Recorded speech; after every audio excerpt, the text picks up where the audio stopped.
Assalamualaikum warahmatullahi wabarakatuh. Waalaikumsalam warahmatullahi. Apa khabar orang sana? Orang Semenyih? Alhamdulillah. Kita sihat walafiat seadanya. Alhamdulillah, syukur. Dah makan dah? Malam tu tak makan? Malam tak makan. Daya. Saya tadi. Daya. Dekat mana tadi? Semenyih, apa nama tu? Apa nama tu? Tempat awak lah. Beranang. Beranang. Saya tadi petang saya lalu beranang, saya bau lempeng sebenarnya tau. Sedap Sedap betul awak buat lempeng Lempeng cicah dengan sambal bilis. Terangkat. Tak cerita je, kalau tak bagi tak guna. Apa lagi, mai lah, jemputlah mai rumah ramai-ramai. Kita open table kat rumah. Hai sis manis, terima kasih kerana hadir. Okey, pemerhati dunia ataupun Lina lah Apakah kisah yang nak dikongsi pada malam ni? Saya kan dah lama dah cerita apa yang saya lalui ni, dah lama. Tapi saya baru teringat. Pasal sebuah kedai Kak Lina nak hantu. Ni nak cerita lah ni. Hai Zain. Kak Lina naik hantu ke nak hantu? Nak hantu. Okay.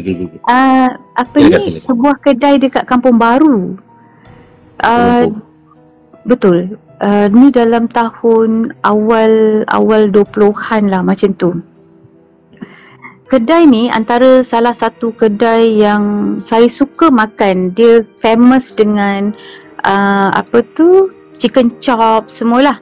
Tapi orang kalau sebut Kampung Baru tu dah dengar, sabar, kat sini belum cerita lagi, sabar. Orang akan ingat yang satu kedai yang kapal tu, bukan jangan salah faham jangan buat assumption, okey. Tapi ada satu kedai dekat Kampung Baru tu, dia terkenal dengan chicken chop semualah. Saya memang suka makan kat situ sebab sedap sangat, dia punya sos chicken chop tu sangat sedap. Lepas tu satu hari saya pergi makan dekat situ. Tak macam ni saya nak pergi toilet. So saya pun pergilah toilet. Lalu dekat dapur dia. Sampai dekat dapur dia, saya nampak benda-benda tu berak kencing dalam makanan. Astaghfirullahaladzim. Dia pakai pelaris. Saya punya terkejut, ya Allah, ya Tuhan. Kalau tidak keberatan, boleh tak awak kongsikan sebenarnya apa yang awak nampak? Saya nampak benda-benda yang tidak sepatutnya, dengan lidah yang panjang tengah jilat makanan. Lepas tu bergayut dekat bucu periuk, kencing. Saya memang nampak benda-benda tu tau. Lepas tu sebenarnya saya dah lama dah tak boleh nampak benda-benda yang macam ni, pasal saya dah pergi tutup hijab saya. Tapi saya tak tahu kenapa masa tu bila saya pandang je dekat dapur dia, saya memang nampak benda-benda macam tu tau. Saya, ya Allah, ya Tuhan, saya macam astagfirullahalazim. Terus saya tak jadi pergi toilet. Saya patah balik, saya ajak kawan-kawan saya, jom kita makan kat tempat lain, jangan makan kat sini lagi. Lepas tu kawan-kawan saya dah tahulah kalau saya dah kata macam tu, diorang semua dah faham lah sebab diorang memang kenal saya dah lama. So kita orang tak makan dekat situ bermula daripada that day lah. That day memang kita orang blacklist kedai tu. So kalau ada kenalan-kenalan saya, dia pandang akak tak? Kata, Waalaikumsalam, Lady Zara, terima kasih adik. Dia tak pandang Tak pandang. Bila kawan-kawan saya yang kalau kata dia orang nak pergi Kampung Baru kan, saya akan beritahu jangan makan kat kedai ni. Sebab lepas tu dia, oh ya ke, kau mesti dah something kat situ kan. Betul, jangan makan. So dia orang takkan makan lah. Bila akak nampak tu, dia orang pandang ke tak, dia orang tak pandang. Masya-Allah. Kalau nak kata untuk saya nak describe betul-betul wajah makhluk tu, memang saya tak dapat lah. Tetapi memang saya tengok dengan mata kepala saya sendiri.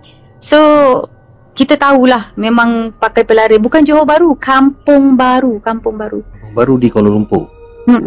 So saya tak makan. Memang ada satu kedai kat situ, saya blacklist.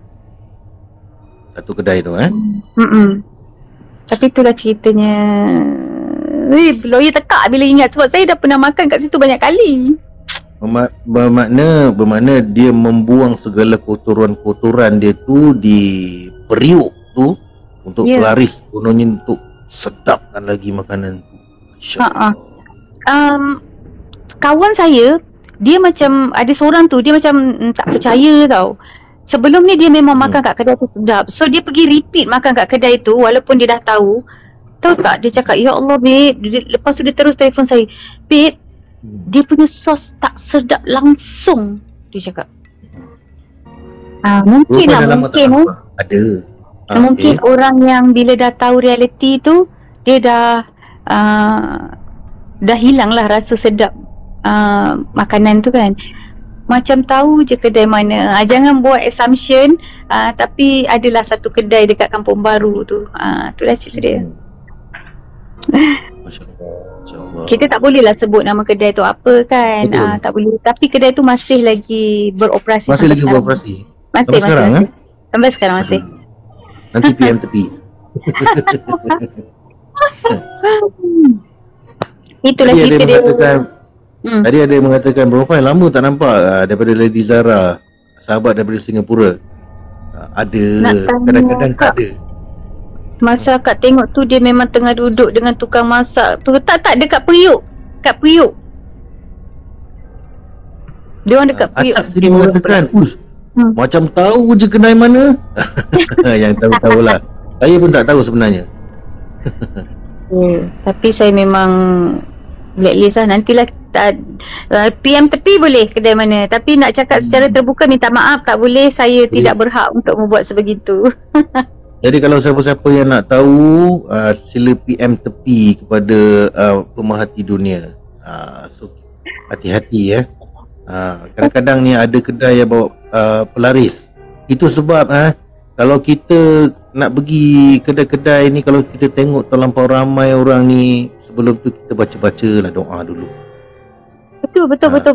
Saya setuju. Jangan makan tak baca doa. Ada amalan-amalan yang kita boleh amalkan kan, dan bila kita pegang gelas tu, kita boleh tahu bahawa gelas tu kedai tu ada pelaris ke tidak. Sebab penting tahu supaya kita tidak termakan benda-benda kotor ni lah kan. Tapi saya pun dah terjebak juga. Macam host pun pernah juga makan cacing kan. So terlepas cakap. Janganlah cakaplah ni. Masya Allah. Terlepas pula. Nanti saya muntah kat sini susah. Host pun pernah terkena kan. So yelah, tanpa sengaja kadang-kadang kita terkena juga dalam kita berjaga-jaga tu kan. Macam itulah. Itulah, mana yang tak tahu pengalaman saya pernah tersinggah satu gerai makan yang terletak di area Beranang betul Dina? Mantin. Mantin. Di area Mantin. Sebenarnya kedai tu dah 2 tahun ditutup. 4 tahun. 4 tahun ditutup. Saya boleh singgah dekat situ. Makcik tu masih ada lagi jual mihun, kuih tiaw. Saya dengan isteri baik punya soru, baik punya perkena cendol. Walaupun tak sedap cendol dia kan, tapi kita soru. Balik dah lama-lama Lina sudah kasih pecah lubang. Dia kata kedai tu dah lama tutup. Jadi apakah yang kami berdua makan pada waktu tu? Masya Allah. Kan, apakah yang host dan isteri makan dekat situ sebenarnya? Tapi itulah dia kembang tekak kan. Tapi kedai tu memang terkenal suatu masa dulu, sebelum dia tutup 4 tahun lepas. Kedai tu memang terkenal dengan cendol dia yang sedap, laksa dia sedap, mi goreng dia sedap. Memang famous sangat. Namun sayangnya lepas arwah meninggal, kedai tu pun tutup dan ada masalah lah sikit. Saya rasa, kalau tak silap saya, pasal punca air kedai tu, masalah air, so kedai tu tutup. Jadi itu yang saya kata, ramai yang termakan dekat situ. Apabila diorang lalu dan diorang rasa lapar, maka diorang tersinggah makan dekat kedai tu, seperti apa yang terjadi dekat host. Betul. Sebab masa tu waktu tu dah dekat-dekat nak maghrib lah. saya kebetulan daripada Muar Johor, ikut jalan lama untuk pulang ke Semenyih. Tu ikut jalan lama tu singgah, perut lapar kan, singgahlah dekat situ. Rupa-rupanya kedai hantu.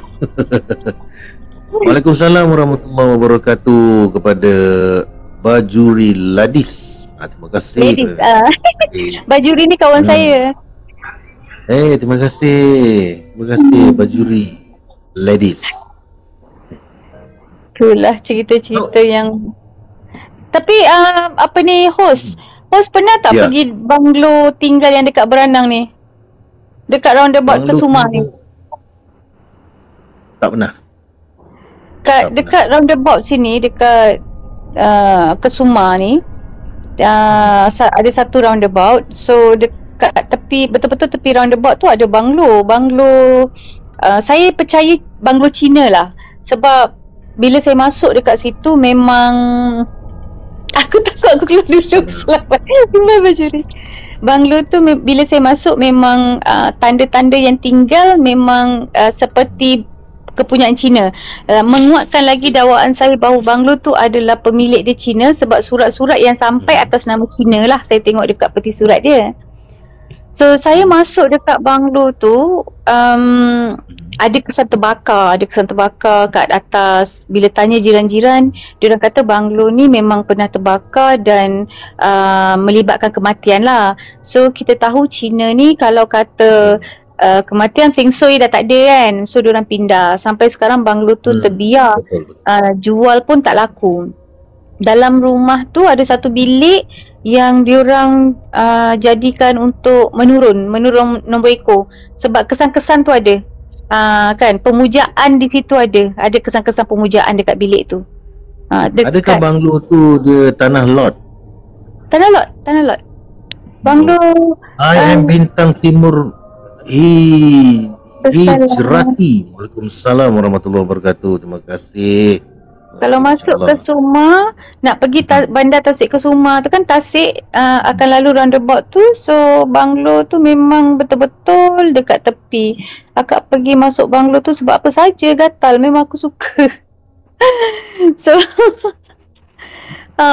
pergi kat situ.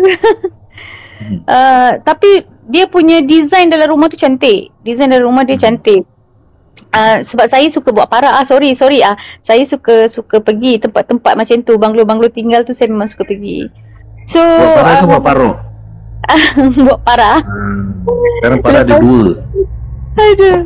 Parak pun ya kan. Lepas tu pergi, itu yang saya tengoklah kat situ kan. Cuma bilik yang kesan terbakar tu lah yang diorang buat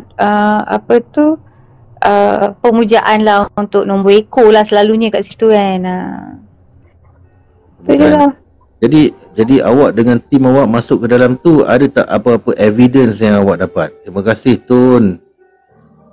Ada tak apa? Satu, saya masuk kat situ tak ada aura langsung pun. Walaupun orang kata kat situ pernah nampak sekian. Tapi saya melangkah je masuk kat banglo tu memang tak ada aura pun langsung. So bila saya jalan apa semua pun memang tak ada feel apa-apa lah. Saya percaya kalau sepanjang saya buat paranormal, selalunya saya percaya kepada insting saya. Kalau saya pergi satu tempat tu dia tak ada rasa, sixth sense tu tak ada, so tak ada apalah, kosong lah. Tapi kalau kita masuk je tempat tu dan kita boleh rasa kan, kita tahu ada sesuatu lah dekat situ. Sama juga macam Banglo Farah dekat Bukit Tungku tu. Banglo Farah tu saya pergi berapa kali? 3 kali saya pergi. Orang duk kata dekat situ macam tu lah, ada inilah apalah semua. 3 kali saya pergi, bukan nak cakap besar, tapi 3 kali saya pergi, saya langsung tak dapat feel dekat sana. Dia kosong langsung. Tak ada macam bulu roma berdiri ke, macam kau rasa ada wujud benda-benda ni kan. Tak ada. Dia macam jalan dekat situ, masuk rumah tu macam saja jalan tengok macam pergi beraya macam tu. Dia tak ada feel langsung. Dia berbeza macam saya pergi Cybertel, saya pergi Banglo SJ, saya pergi rumah Monofende, dia berbeza. Feel tu ada. Tapi Banglo Farah 3 kali pergi tak rasa. Ain kita kata bongo apa tu? Saya pun tak faham apa ni.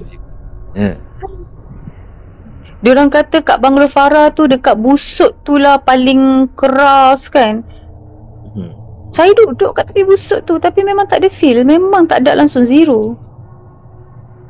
Dia kalau ikut pengalaman saya dulu-dulu lah kan. Dia bukannya kita ni kan pergi tak sampai 5 minit kita jumpa hantu. Tak. Betul? Tak ada. Kita kalau buat investigate tentang hantu ni, orang kata kita jangan takut pada misi yang gagal. Betul, betul. Tak semestinya kita pergi pertama kali misi kita terus berjaya. Tidak. Kita akan pergi tu kadang-kadang kita menempuh orang kata kegagalan kan.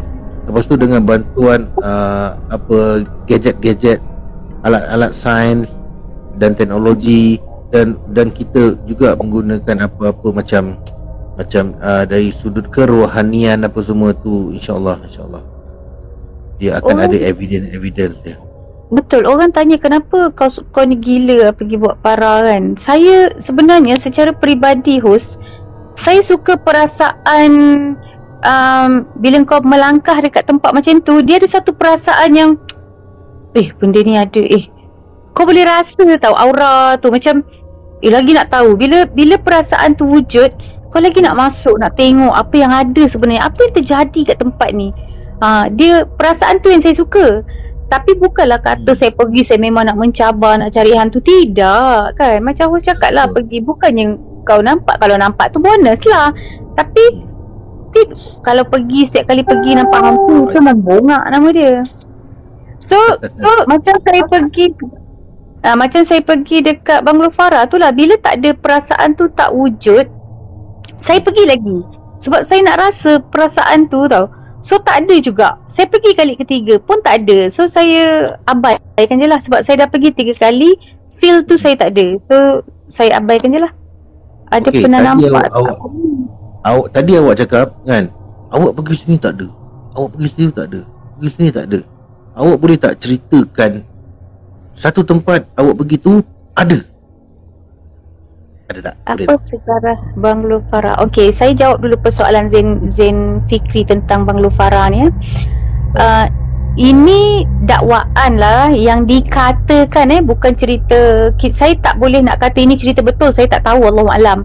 Tapi Banglo Farah ni dikatakan adik Farah ni dia dibunuh oleh mak saudara dia untuk ilmu.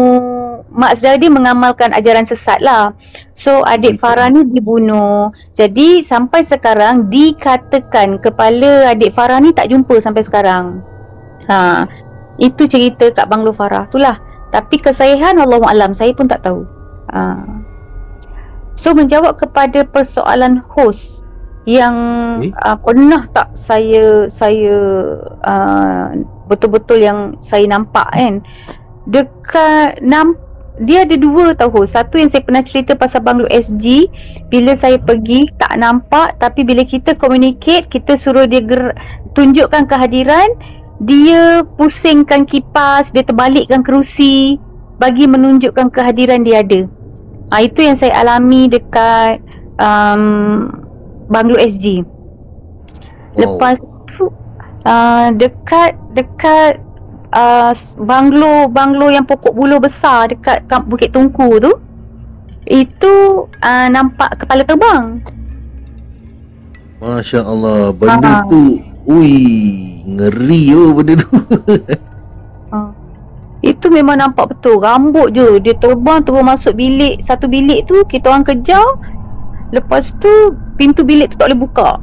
Kita orang tolak-tolak, tendang baru boleh buka. Bila masuk bilik tu tak ada apa pun. Dan bila pintu bilik tu, sebenarnya pintu bilik tu tak susah pun untuk buka tutup. Tapi kita orang tak tahu kenapa kita orang tak boleh buka masa tu. Yang tu memang real nampak kepala terbang lah. Benda tu bercahaya tak? Tak. Bercahaya, memang hitam, rambut panjang. Bukan kata rambut yang panjang sangat, tidak. Kira rambut sebelum sampai pinggang lah macam tu rambut dia. Kan? Lepas tu dia memang bergerak masuk bilik tu, pintu terus ketebang tutup. Boleh nampak tali perut dia semua boleh nampak Tak ada. Saya tak nampak tali perut, yang saya nampak hanya rambut dia. Rambut saja Memang rambut menuju ke pintu masuk dalam bilik tu, pintu bilik tu terus tertutup. Itu je yang saya nampak.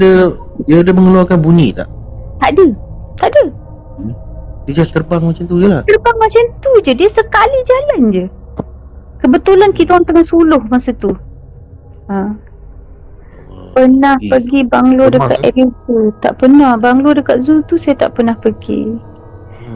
Ni ada kawan saya, dia cakap, dia kata mailah dekat Kuala Kubu Baru. Camp British lama. Camp British lama.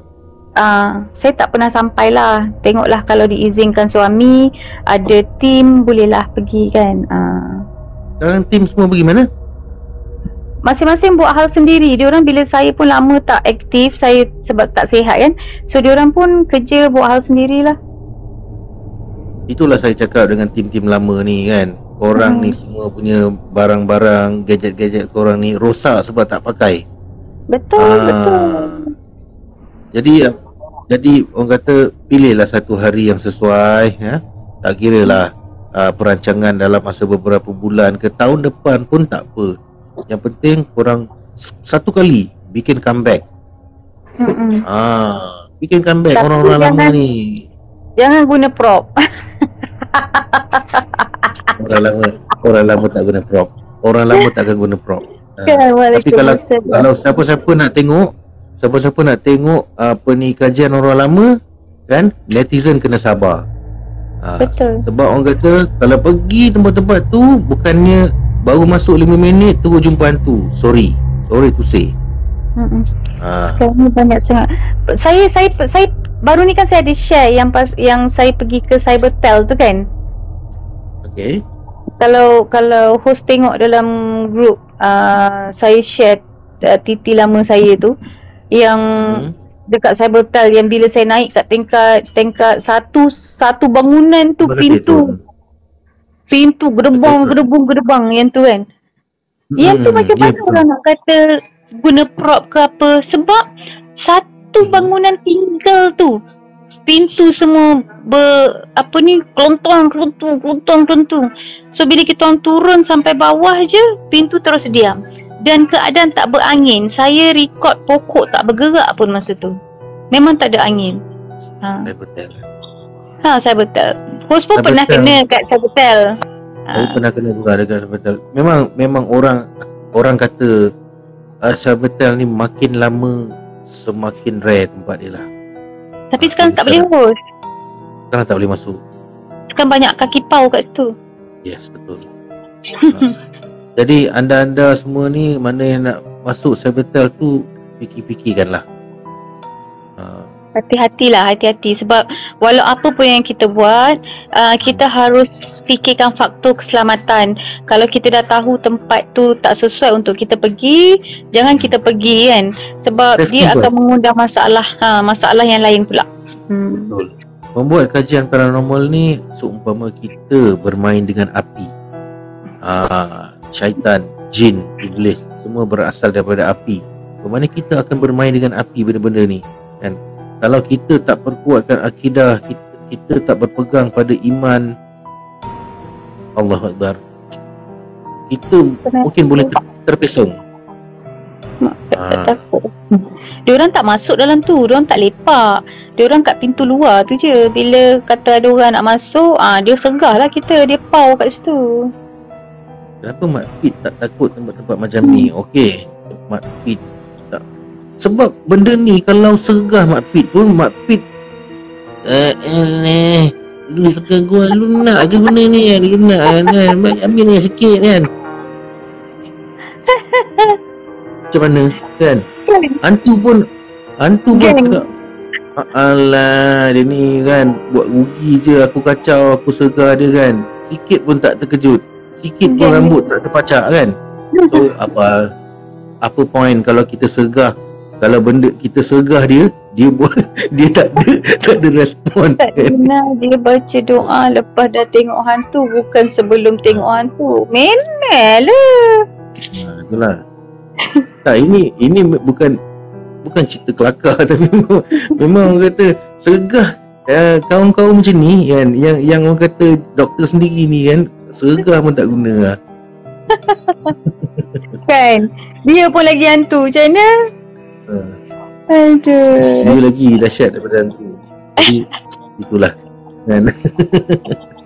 Aduh. Tapi betul kan, kita bila kita biasa buat benda-benda macam ni, betul lah orang kata aktiviti yang kita buat, minat yang kita buat ni memanglah orang kata pelik kan. Tapi kadang-kadang dah minat kita ke situ, cuma kena pandai lah, kita kena pandai, jangan main aci gedah je, dan jangan kita nak buat-buat palatau kan.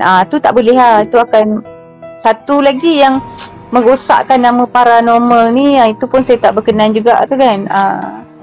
Buat biar betul lah, macam tu je lah. Buatlah secara jujur Cara jujur, betul. Okay host, itu saja cerita saya untuk malam ni. So insyaAllah kalau ada cerita, ada kesempatan, nanti saya join host lagi. Saya pun nak bodek-bodek suami jugalah untuk dapatlah saya sekali dua untuk buat lagi. Tapi sebab suami saya tak bagi kegiatan saya ni, tak mengizinkan, tu yang dia tak bagi. Ya betul. Okay host, terima kasih. Terima kasih kembali ya. Ya, Assalamualaikum. Assalamualaikum. Assalamualaikum warahmatullahi.